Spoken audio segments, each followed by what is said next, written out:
Get me that key. Please don't do it.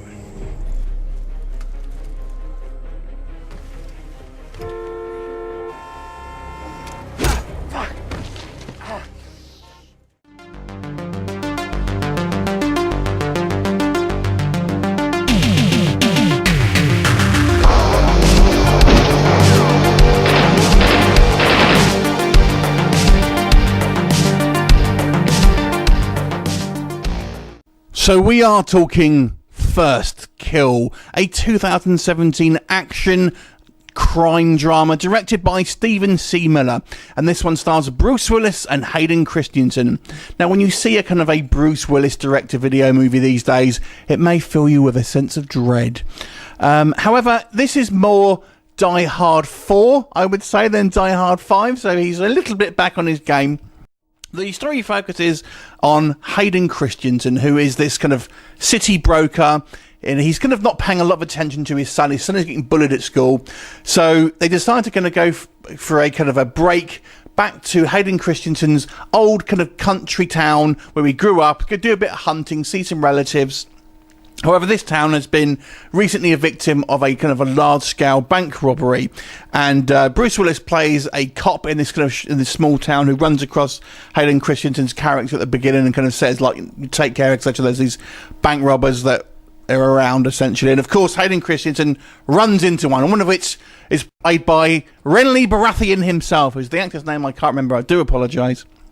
Anyway, he ends up getting mixed in with it. Renly Baratheon kidnaps his young son and takes him off to kind of as a hostage until he kind of gets this sort of plot point that the movie needs to kind of go forward, and that's your kind of film. So let's talk about First Kill.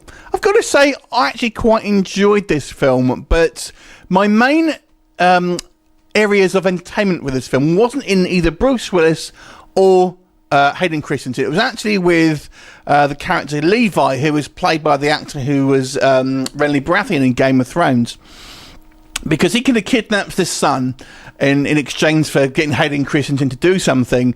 But the relationship between those two characters were the highlights of this film, because obviously you expect obviously this guy to be a bad guy first of all, yet you find out he's kind of got this layered kind of personality, and he might not be so bad after all. And it's kind of nice to you. It feels like a very kind of natural and kind of sweet relationship, and not really like a Stockholm syndrome. It's kind of a well acted scenes, and really, to me, with the heart of the film. And there's some, he's got this kind of extended family. He's got this, buxom kind of pretty girlfriend that's kind of got this sick mother that he wants to get the money for, basically. So they all fit quite well. That was all those things were very good, involving Renly Baratheon, his girlfriend, his stepmom, all seemed quite realistic and kind of quite fun and well acted and likeable characters. Now, that's not to say that Hayden Christensen and Bruce Willis's scenes were bad, but to me, Hayden Christensen doesn't make a particularly compelling leading man. I wouldn't say he was bad in it, but he was just not particularly interesting.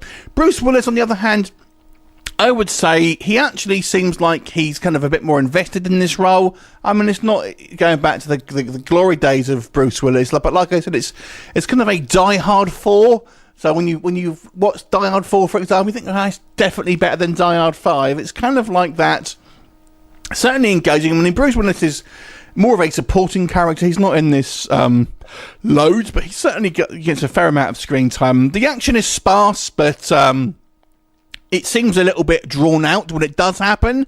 And there's this big shootout in the woods, and people just seem to be unloading bullets and never seem to hit anything. It's quite amusing. The story is very small scale.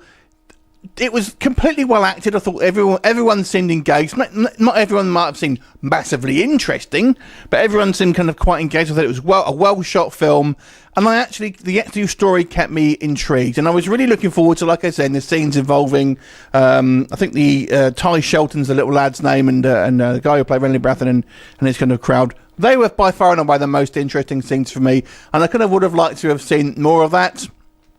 But other than that, it kind of is a little bit generic, I suppose, and a little bit forgettable at the end of the day. But it was a solid film, I would say, probably a little bit above average in your kind of straight to DVD action films that you get. A well-made film with some decent acting in it, and a fairly likeable cast and engaging story. So I'll give it a 6 out of 10. Have you seen it? What did you think of it? Leave me a comment, and I shall look forward to seeing you next time. Bye for now.